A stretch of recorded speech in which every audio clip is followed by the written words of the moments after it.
तो जो अभी तक हम लोग पढ़ चुके हैं उसके बेसिस पे जो क्वेश्चन बनते हैं वो इस सेशन के अंदर हम लोग डिस्कस करने वाले हैं। तो यहाँ पे सबसे पहला क्वेश्चन हम लोग रीड करते हैं। If x and y are two sets and x dash denote the complement of x। वैसे हम जानते हैं x डैश क्या होता है, बट स्टिल वो बताना चाहता है हमें कि x डैश कॉम्प्लीमेंट होता है। ऐसा जेई में हर बारीक चीज़ जो है आपको बताई हुई होती है। Then x intersection x union y dash हम लोगों को बताना है। तो वन बाय वन जो हम लोगों ने पढ़ा है वो सब दिमाग में रखते हुए हम इसको सॉल्व करने का ट्राई करते हैं। तो क्या लिखा हुआ है, x intersection x union y का डैश। क्लियर। अब देखो सबसे पहली बात, यहाँ पे जो ये डैश है इसको हम लोग सबसे पहले सिंप्लीफाई करेंगे। क्यों? क्योंकि विदाउट डैश हम लोग बाकी कुछ कर नहीं सकते। तो डैश के लिए हम लोग यहाँ पे डी मॉर्गन्स लॉ यूज़ कर सकते हैं। तो according to De Morgan's law क्या हो जाएगा, एक्स इंटरसेक्शन ऐसा का ऐसा ही रहेगा, यूनियन इंटरचेंज हो जाएगा इंटरसेक्शन में। तो ये क्या हो जाएगा, एक्स इंटरसेक्शन वाई, और दोनों के दोनों क्या हो जाएंगे, डैश। अब देखो ये वाली जो स्टेप है ना ये बहुत इंपॉर्टेंट है। क्यों? क्योंकि यहाँ पे भी इंटरसेक्शन है और बाद में भी इंटरसेक्शन है। क्लियर। जैसे कि हम लोग देख रहे हैं यहाँ पे भी इंटरसेक्शन है और इधर भी इंटरसेक्शन है। अगर ये इंटरसेक्शन और यूनियन होता तो हम डिस्ट्रीब्यूटिव रूल यूज़ करते और इसको एक बार इसके साथ और एक बार इसके साथ यहाँ पे हम लोग कर देते, बट ऐसा नहीं है। दोनों के दोनों इंटरसेक्शन है तो हम लोग यहाँ पे एसोसिएटिव यूज़ कर सकते हैं। क्या यूज़ कर सकते हैं हम लोग यहाँ पे, एसोसिएटिविटी। एसोसिएटिविटी का मतलब क्या है, ये दोनों पहले लिया हुआ है यहाँ पे, हम लोग चाहें तो इन दोनों को हम लोग साथ में ले सकते हैं। ठीक है, तो हम पहले दो साथ में ले लेते हैं। तो क्या हो जाएगा, एक्स इंटरसेक्शन एक्स डैश, ये हम लोगों ने पहले दो साथ में ले लिए, इंटरसेक्शन वाई डैश।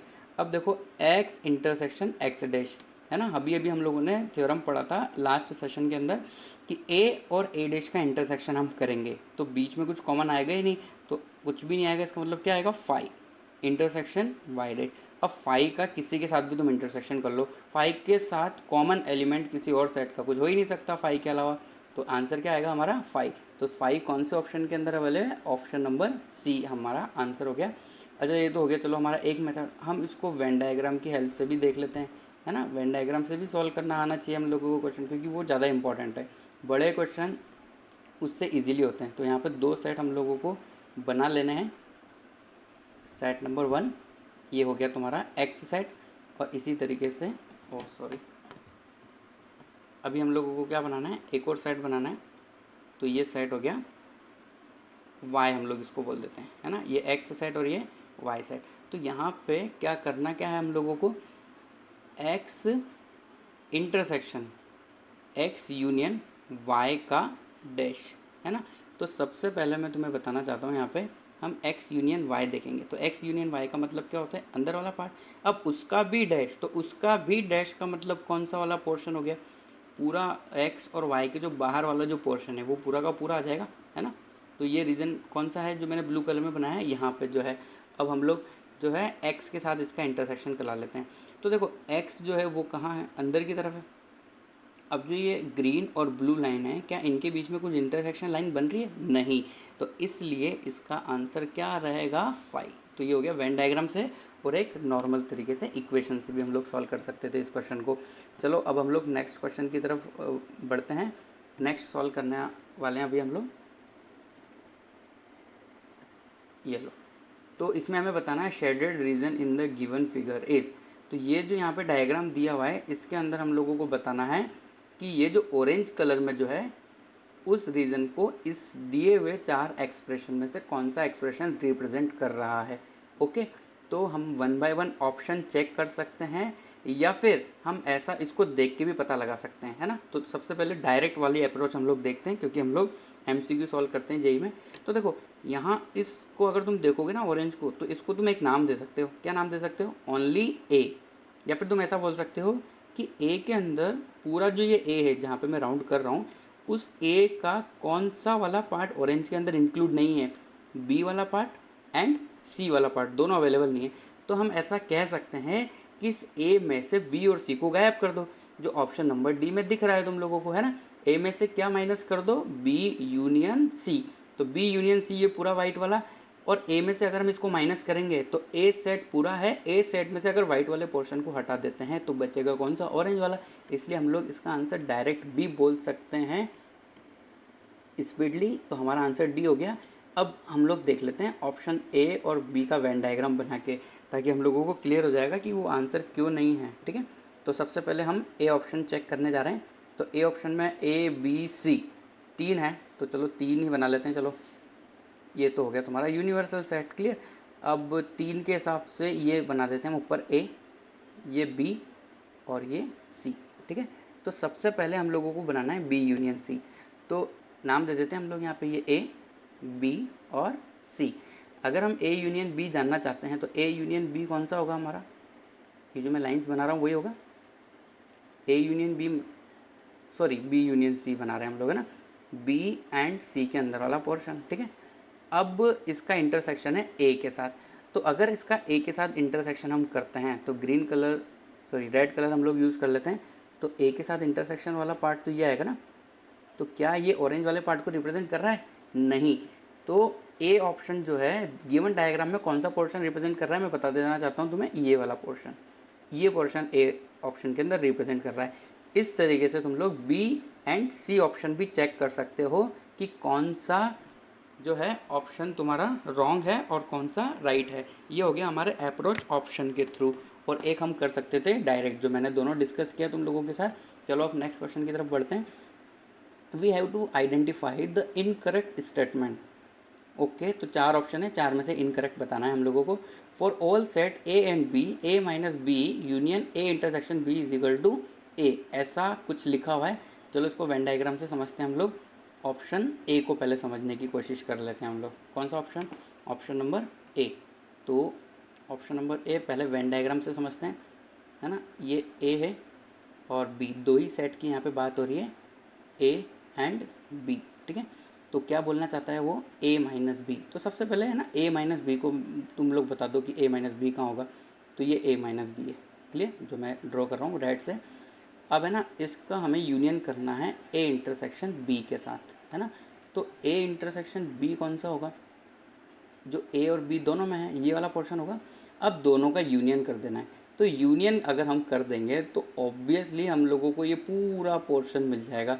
तो यहाँ से हमें वैल्यू क्या मिलेगी, ए खुद ही मिल जाएगा, है ना। उसके अलावा एक और बात जो तुम लोगों को समझनी है, जो मैंने तुम्हें पहले भी एक्सप्लेन किया हुआ था, कि हम ए माइनस बी को क्या लिखते थे, ए यूनियन बी में से अगर हम इंटरसेक्शन वाले पार्ट को हटा देते हैं, ए इंटरसेक्शन बी, तो हमें ए मिलता है। तो ये एक्सप्रेशन कुछ इस तरह का ही है। तो जो यहाँ पे ये यूनियन हो रहा है ना, यूनियन का मतलब प्लस होता है। तो ये ए माइनस बी अगर राइट हैंड साइड में जाएगा तो क्या हो जाएगा, ये ए माइनस, देखो ए minus B, A minus B का मतलब ये था। ठीक है, इस तरीके से हम लोगों ने ए इंटरसेक्शन बी के साथ इसका वो किया, ए माइनस। अब ये जो है ना, इसके अंदर हम थोड़ा सा कुछ चेंज कर सकते हैं। वो चेंज क्या कर सकते हैं, ये जो माइनस है ना, राइट हैंड साइड में जाके हम लोग इसको क्या लिख सकते हैं, प्लस। ये जो माइनस है इसको हम लोग प्लस तो नहीं, यूनियन लिखेंगे, तो वही एक्सप्रेशन बन जाएगा जो ऑप्शन नंबर ए के अंदर अवेलेबल है। ठीक है, अब हम लोगों का नंबर है ऑप्शन नंबर बी चेक करने के लिए। तो ऑप्शन नंबर बी के अंदर कितने सेट हैं, 3 सेट। तो हम लोगों को वेन डायग्राम भी उसी तरीके से बनाना पड़ेगा। ठीक है, तो ये तो हो गया हमारा एक, जल्दी जल्दी ड्रॉ कर लेते हैं हम लोग। 2 हम लोगों को बनाने हैं। यहाँ पे ए बी सी 3 सेट है, तो उसके अकॉर्डिंग डायग्राम बनेगा। तो हम लोग क्या कर लेते हैं, ये ए सेट, इसी तरीके से ये बी, और ये वाला जो हो गया ये क्या हो गया, सी। क्लियर, ए बी एंड सी नाम दे देते हैं इसका, A B C, A B C नाम दे देते हैं हम लोग इसका, है ना। ओके, तो हम लोग ऑप्शन नंबर बी चेक करने के लिए, तो लेफ्ट हैंड साइड वाला जो पोर्शन है वो हम लोग जो पहले दिया हुआ है उसको चेक कर रहे हैं, उसको चेक कर रहे हैं। इसका मतलब हम लोग क्या फाइंड करना चाहते हैं, ए माइनस बी माइनस सी। ठीक है, तो ब्रैकेट को देखते हुए काम करना है हम लोगों को। तो सबसे पहले बी माइनस सी निकाल लेते हैं। बी माइनस सी का मतलब क्या होता है, बी का वो पोर्शन जो सी में ना हो, है ना। तो बी का वो पोर्शन जो सी में ना हो, ये वाला होगा, बी का वो वाला पोर्शन जो सी के अंदर नहीं होना चाहिए। अब देखो इसको हमें ए में से माइनस कर देना है। ठीक है, तो ए में से इसको माइनस कर देने का क्या मतलब है, ए का वो वाला पोर्शन, देखो इस ए का वो पोर्शन जो इस रेड के अंदर नहीं है। क्लियर, वापस से मैं बोल रहा हूँ, इस ए का वो वाला पोर्शन जो जिसके अंदर ये रेड लाइंस नहीं हैं, तो वही होगा ए माइनस बी। तो अब हम लोग क्या कर लेते हैं, ब्लैक कलर से फाइनल रिजल्ट लिख देते हैं हम लोगों का, है ना, ये होगा। या फिर एक और हम काम कर सकते हैं, ये तो हमने कर लिया, अब इसको डार्क कर देते हैं, तो हमारा आंसर होगा ये वाला। अब अगर हमें यही आंसर मिलता है ऑप्शन नंबर, मतलब जो इसका राइट हैंड साइड है, राइट हैंड साइड के अंदर क्या लिखा हुआ है, ए माइनस बी माइनस सी, तो सबसे पहले ए माइनस बी तुम लोग मुझे बता सकते हो इजीली, है ना। तो ए माइनस बी बताने के लिए हम लोग रेड कलर यूज़ करते हैं। ए माइनस बी का मतलब ए का वो पोर्शन जो बी के अंदर नहीं है, तो कौन सा होगा, ए का ये वाला पोर्शन होगा, ये बिल्कुल बी के अंदर नहीं है। अब इसमें से हमें सी माइनस करना है ना, तो रेड कलर का वो पोर्शन माइनस सी, इसका मतलब क्या, ये जो रेड कलर की लाइन जहाँ बनी हुई है उसमें हमें उसी पोर्शन को लेना है जिसके अंदर सी नहीं है। तो अगर हम ऐसा करना चाहते हैं, सी नहीं है, तो हम लोग कहाँ मिलेंगे, है ना। हम लोगों को क्या करना है, ए माइनस बी, मतलब ये रेड वाला तो रखना है, रेड वाले के अंदर भी उसी पोर्शन को अंदर रखना है जो सी में नहीं होना चाहिए। तो देखो ये जो मैं डार्क कर रहा हूँ, इसमें सी का बिल्कुल भी पोर्शन अवेलेबल नहीं है। अब है ना, तुम साफ देख सकते हो, ये वाला जो मैंने डार्क किया है राइट हैंड साइड में और लेफ्ट हैंड साइड में जो किया है उसमें अंतर है ना, सिर्फ इसी वाले पोर्शन का है। देखो यहाँ पे क्या हो रहा है, ये वाला पोर्शन हम लोगों के पास आंसर के अंदर आ रहा था, इसी तरीके से ये वाला पोर्शन इसके अंदर नहीं है। तो हम बोल सकते हैं कि ए ऑप्शन और बी ऑप्शन जो है दोनों के दोनों, बी ऑप्शन के अंदर जो left hand side is equal to right hand side है, ये वाला पोर्शन और ये वाला इसके इक्वल नहीं है। इसके इक्वल नहीं है, इसका मतलब ये ऑप्शन क्या है, इनकरेक्ट, और हमें यहाँ पे बताना भी इनकरेक्ट है। तो इसलिए हम लोगों का जो आंसर हो जाएगा वो कौन सा ऑप्शन हो जाएगा, ऑप्शन नंबर बी हम टिक करेंगे। ऑप्शन नंबर बी हमारा राइट आंसर है। और सी और डी भी हम लोग चेक कर सकते हैं इसी तरीके से कि ये सही लिखे हुए हैं, इसलिए ये हमारा आंसर नहीं है, क्योंकि हमें इनकरेक्ट वन ढूंढ के बताना है। ठीक है, चलो नेक्स्ट क्वेश्चन की तरफ हम लोग आगे बढ़ते हैं। तो यहाँ पे क्या लिखा हुआ है, ए एक सेट है, बी एक सेट है, and N the set of natural number is universal set. Okay, तो यहाँ पे है ना यूनिवर्सल जो डिफाइंड किया हुआ है पहले से, वो नेचुरल नंबर है ना, ये बात हम लोगों को गिवन है, और ए और बी गिवन है। और फाइंड क्या करना है हमें, वो लिख देता हूँ मैं यहाँ पे, ए इंटरसेक्शन, लाइंस यूज़ कर लेते हैं ताकि थोड़ा सही रहेगा, A intersection A dash union A union B bracket के अंदर, फिर है इंटरसेक्शन बी, क्लियर। और इस पूरे का भी क्या है, डैश है यहाँ पे, है क्या, नहीं इसका डैश नहीं है यहाँ पे, बस इतना सही है। क्या लिखा हुआ है, A intersection A complement union A union B intersection B का डैश है ना, ये यहाँ पे बी का डैश है। तो देखो सबसे पहले हम लोग क्या कर लेते हैं, यहाँ पे हम लोगों को लग रहा है कि डिस्ट्रीब्यूटिव रूल लगा सकते हैं हम लोग। क्या लगा सकते हैं, डिस्ट्रीब्यूटिव रूल। डिस्ट्रीब्यूटिव के अंदर क्या होता है, ये जो पोर्शन है हम लोगों का, ये वाला, इसको हम लोगों को एक बार किसके साथ लिख देना है, ए के साथ इंटरसेक्शन करवाना है, और एक बार किसके साथ करवा देना है, बी के साथ। तो हम ऐसा लिख देते हैं, ये ऐसा ही रहेगा, ए डैश यूनियन। अब जो अंदर हम लोग लिखने वाले हैं वो देखो, A intersection B dash, clear. अब इसी तरीके से इसको हम इसके साथ करेंगे तो हमें क्या मिलेगा, बी इंटरसेक्शन बी डैश। अब एक साइन है जो बीच में था इन लोगों के, यूनियन, तो वो यूनियन ऐसा कैसे हम लोग रख देंगे, और ये ब्रैकेट ऐसा कैसे, है ना। अब देखो यहाँ पे बी इंटरसेक्शन बी डैश जो है हम लोग जानते हैं, क्योंकि ए इंटरसेक्शन ए डैश क्या होता है 5, तो इसी तरीके से बी इंटरसेक्शन बी डैश भी क्या हो जाएगा 5। तो हमें क्या रिमेनिंग रहेगा, A dash union A intersection B dash, clear. और यूनियन, इसका जो यूनियन है वो किसके साथ हम लोगों को कर देना है, यूनियन हम लोगों को इसका कर देना है 5 के साथ। अब 5 का किसी के साथ भी यूनियन करो, 5 का किसी के साथ भी यूनियन करो, वही सेट हमें मिलता है। तो हमें क्या मिलेगा, A dash union A intersection B dash, यहाँ हम लोगों को मिल गया। अब देखो इस स्टेप के बाद फिर तुम लोगों को थोड़ा सा दिमाग लगाना है कि ये यूनियन है और ये इंटरसेक्शन है, तो यहाँ पे अगेन डिस्ट्रीब्यूटिव रूल अप्लाई हो जाएगा। तो अगर हम डिस्ट्रीब्यूटिव रूल अप्लाई करेंगे तो हमें क्या मिलेगा, एक बार हम लोगों को क्या करना है, ये पूरा का पूरा बॉक्स को उठा के ए के साथ रख देना है। तो क्या मिलेगा हम लोगों को, ए डैश यूनियन ए, ठीक है। और फिर क्या होगा, ए डैश यूनियन बी डैश भी हो जाएगा, है ना। अब बीच में कौन सा साइन आएगा, जो यहाँ पे बना हुआ है इंटरसेक्शन वाला, ये लो इंटरसेक्शन हम लोग लिख देते हैं यहाँ पे। अब देखो ए डैश यूनियन ए, मतलब ए के अंदर जो एलिमेंट है वो, और ए के अंदर जो नहीं है, इसका मतलब सब कुछ हो गया। तो यहाँ पे हमारे पास क्या आ जाएगा, यूनिवर्सल सेट आ जाएगा, ए डैश यूनियन, है ना, ए डैश यूनियन ए, हम लोगों को यूनिवर्सल सेट मिल जाएगा। ओके, अब इसका किसके साथ इंटरसेक्शन है भाई, ए डैश यूनियन बी डैश के साथ इसका क्या है, इंटरसेक्शन है। अब देखो मुझे एक बात बताओ, यूनिवर्सल का किसी भी सेट के साथ तुम लोग इंटरसेक्शन करते हो तो तुम्हें हमेशा क्या वैल्यू मिलेगी। अब इसको डी मॉर्गन्स लॉ से हम ऐसा लिख सकते हैं, ए इंटरसेक्शन बी का होल डैश। क्लियर। अब हम लोग देख लेते हैं ए और बी सेट क्या है, जो अभी तक हम लोगों ने देखा भी नहीं है और इतना सॉल्व कर लिया है ना। तो ए सेट मुझे ऐसा लग रहा है कि सारे के सारे कैसा नंबर है, ऑड नंबर। ए सेट सारे ऑड नंबर्स हैं और बी सेट के अंदर सारे इवन नंबर हैं, तो इनका इंटरसेक्शन ऑब्वियसली कितना आएगा, कुछ भी नहीं, इसका मतलब 5।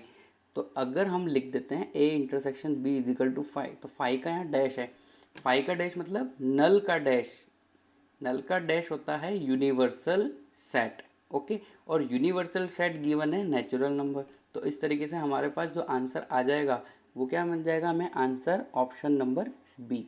ठीक है, नेक्स्ट क्वेश्चन हम लोग ट्राई कर लेते हैं।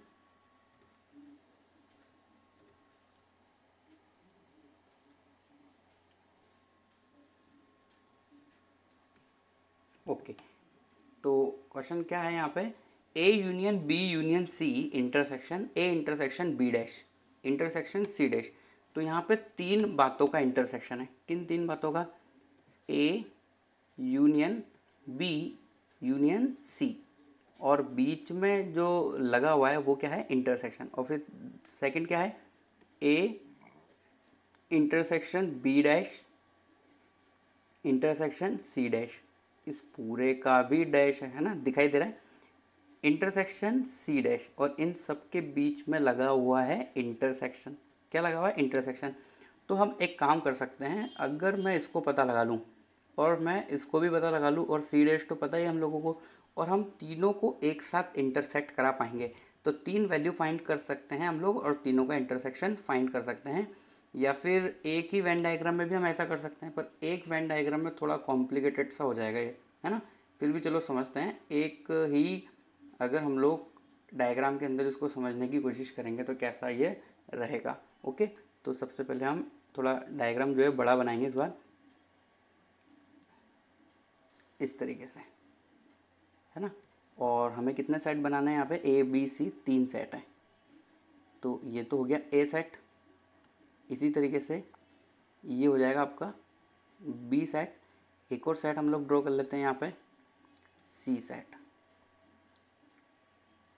तो ये थोड़ा सा सही नहीं लग रहा है, इसको सही बना लेते हैं, ऐसे ही ड्रॉ कर लेते हैं, है ना, सर्कल मानना है तुम्हें। ओके, तो ये हम लोगों ने तीन सेट बना लिए हैं, यहाँ पे हम नाम दे सकते हैं ए बी और सी। तो देखो सबसे पहले मैं तुम्हें कुछ बात बताना चाहूँगा कि यहाँ पे क्या लिखा हुआ है, A union B union C. A union B union C का मतलब है जो ए बी सी तीनों के अंदर मतलब तीनों में होना चाहिए। तो A union B union C का मतलब क्या है, हम इस राउंड के अंदर है, हम यूनिवर्सल में नहीं है। ये जो हम लोगों ने तीन सर्कल बनाए हैं, हम कहीं ना कहीं इसी के अंदर है। तो पहले वाले का तो काम बहुत ही ईजी है कि भाई हम लोग अंदर की तरफ हैं। ओके, अब हम लोग चलो सेकंड वाले की बात कर लेते हैं। सेकंड वाले से पहले थर्ड वाला भी बहुत ही ईजी है, यहाँ लिखा हुआ है सी डैश। सी डैश का क्या मतलब है, इस सी को छोड़ दो, इस सी के अंदर कुछ भी नहीं करना है हमें, इसको पूरा का पूरा क्या कर देना है, हम लोगों को ब्लैंक कर छोड़ देना है। ओके, बहुत अच्छी बात है। तो अब ये देख लेते हैं, हमारे पास यही बचा। तो ये जो डैश है ना, डैश से पहले हम लोग देखते हैं कि क्या हो सकता है। तो क्या है डैश से पहले, B dash C dash and A. तो इसको इसको पढ़ने का कोशिश करते हैं हम लोग, ये क्या लिखा हुआ है, जो ए में है और बी और सी में नहीं है, है ना। तो ये लाइन ड्रॉ करके मैं बता देता हूँ तुम्हें, थोड़ा सा इससे क्या रहेगा, इजी रहेगा। तो बिना डैश वाला जो पोर्शन है वो क्या है, ए के अंदर होना चाहिए और बी और सी के अंदर नहीं होना चाहिए, तो वो ये वाला पोर्शन है, ए में होना चाहिए और बी और सी का तो डैश है, मतलब उनमें नहीं होना चाहिए, तो ये वाला हो गया। अब देखो इस पूरे का डैश, इस पूरे का डैश मतलब जो बाकी का पोर्शन हम लोगों ने छोड़ दिया है, अब उसको हम लोगों को कंसीडर कर लेना है, तो उसको हम लोग ब्लू कलर से कंसीडर कर लेते हैं ना। तो ये वाले पार्ट के अलावा सब कुछ, क्योंकि देखो यहाँ पे डैश लगा हुआ है, ये अभी हम लोगों ने इतना किया है और इस पूरे का हम लोगों को क्या करना है, डैश। तो डैश करना है मतलब ये ब्लैक कलर की लाइन को छोड़ के बाकी सब ले लो। अच्छा इसका भी ध्यान रखना है कि सी डैश मतलब सी को नहीं लेना है। तो क्या बचा हमारे पास, ये पूरा का पूरा पोर्शन हो गया, ये है ना। तो वापस से मैं तुम्हें एक्सप्लेन करने की कोशिश कर लेता हूँ। देखो A union B union C, A union B union C का मतलब है बाहर नहीं जाना है, मतलब हम लोगों को बाहर का पोर्शन नहीं लेना है बिल्कुल भी, उसको देखना ही नहीं है। और फिर उसके बाद आ गया हमारा सी डैश, तो सी डैश का मतलब है सी को खाली छोड़ देना है। तो जो मुश्किल है, जो क्वेश्चन का सॉल्विंग पार्ट है ना, बस वो इतना सा ही है। तो इसको डैश को तुम इग्नोर कर दो, तो इसको रीड करो, ये क्या होगा, ए में होना चाहिए, बी और सी में नहीं होना चाहिए। डैश का मतलब क्या होना चाहिए, जो बी में नहीं है, जो सी में नहीं है, तो वो कौन सा हुआ, जो ये ब्लैक कलर की लाइंस है। ओके, ये सिर्फ ए में है, ये वाला जो पोर्शन जहाँ पे मैंने ये कर्सर रखा हुआ है, यहाँ पे सिर्फ ए है, बी और सी नहीं है इसके अंदर, है ना। अब इसका पूरा डैश करना है, तो डैश करना है तो इसका क्या मतलब है, सी के बाहर रखते हुए और ए बी सी के अंदर रखते हुए हम लोगों ने ब्लू लाइंस बना ली। तो जो हम लोगों को मिला यही हमारा फाइनल आंसर है। बट हमें वेन डायग्राम नहीं बताना, हमें इन ऑप्शंस में से बताना है। तो देखो ए इंटरसेक्शन बी की अगर मैं बात करूँ, तो ए इंटरसेक्शन बी तो ये पूरा होगा इतना सा, जबकि ब्लू लाइंस तो बहुत सारी जगह है। और ए इंटरसेक्शन सी डैश की अगर हम बात करें, सी में नहीं है और ए में होना चाहिए, तो फिर ग्रीन भी आ जाएगा, वो भी नहीं है। सी ऑप्शन देखते हैं, B intersection C dash, B में होना चाहिए, सी में नहीं होना चाहिए, तो ये बी का वो पोर्शन जो सी में ना हो, ये देखो इतना सा होगा, ये वाला, है ना। कौन सा होगा, बी के अंदर होना चाहिए बट सी के अंदर नहीं होना चाहिए, बिल्कुल यही हो रहा है ना। तो इसको मैं थोड़ा डार्क कर देता हूँ ताकि तुम लोगों का क्लियर रहेगा। देखो क्या, बी का वो पोर्शन मैं डार्क कर रहा हूँ जो सी में नहीं है, ऐसा ही तो बोल रहा है सी ऑप्शन। तो इस तरीके से हमारे पास ऑप्शन सी बिल्कुल सही हो गया है। अब डी हमें चेक करने की ज़रूरत नहीं है, तुम चेक कर भी लोगे तो वो आंसर नहीं रहेगा। तो ये हम लोगों ने एग्जाम्पल सॉल्व किए, नेक्स्ट सेशन में हम थोड़े और एग्जाम्पल देखेंगे।